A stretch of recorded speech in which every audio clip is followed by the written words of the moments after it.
Pinagbibidahang Sunshine ni Maris Racal, itatanghal sa Palm Springs Film Fest. Ang pelikula ni Maris Racal na Sunshine ay magbabalik sa entablado ng Palm Springs International Film Festival sa California. Ipapakita ang pelikula sa prestihiyosong World Cinema Now section ng festival. Inanunsyo ito ng film production company na Project 8 Projects sa kanilang Instagram noong December 10, 2024. Ito ay isang malaking hakbang para kay Maris at sa pelikula. Gaano kahalaga sa isang pelikula ang magkaroon ng premiere sa isang prestihiyosong festival? Ang Palm Springs International Film Festival ay kilala bilang isang mahalagang kaganapan sa industriya ng pelikula at madalas itinuturing na unang hakbang patungo sa Academy Awards. Ang pagkakaroon ng pelikula sa festival na ito ay isang malaking tagumpay para sa sinumang filmmaker at ang Sunshine ay nakamit na ito. Ano sa tingin mo ang magiging epekto nito sa karera ni Maris Racal?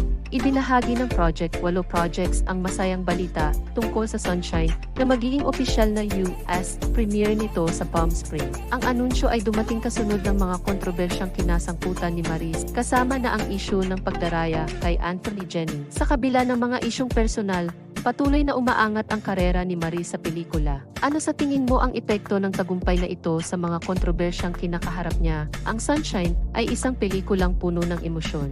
At ang pagpili rito ng Palm Springs International Film Festival ay isang patunay na mataas ang kalidad nito. Ang pelikula ay may pagkakataong ipakilala ang kulturang Pilipino sa mas malawak na audience sa buong mundo. Paano kaya makakatulong ang mga pelikulang Pilipino sa pagpapalaganap ng kultura sa ibang bansa? Ang tagumpay ni Maris sa Sunshine ay nagpapakita ng patuloy na pag-usbong ng Filipino cinema sa buong mundo. Maaaring magsimula ito ng mas maraming oportunidad para sa mga pelikulang Pilipino upang mapansin at magtagumpay sa internasyonal na antas. Ano sa tingin mo ang mga susunod na hakbang para sa industriya ng pelikula sa Pilipinas? Ang Palm Springs International Film Festival ay kilala bilang isang magandang platform para sa mga pelikulang may potensyal na magtagumpay sa buong mundo.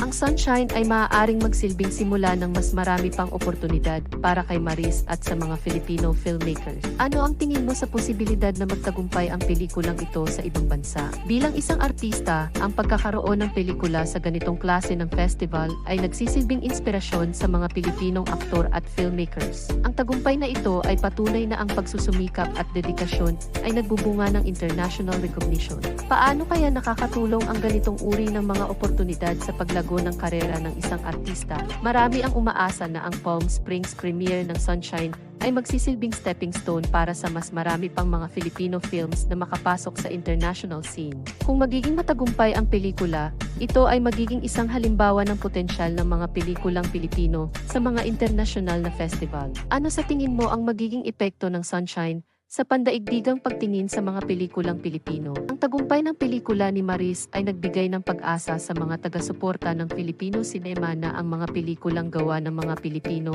ay may pagkakataong makilala sa buong mundo.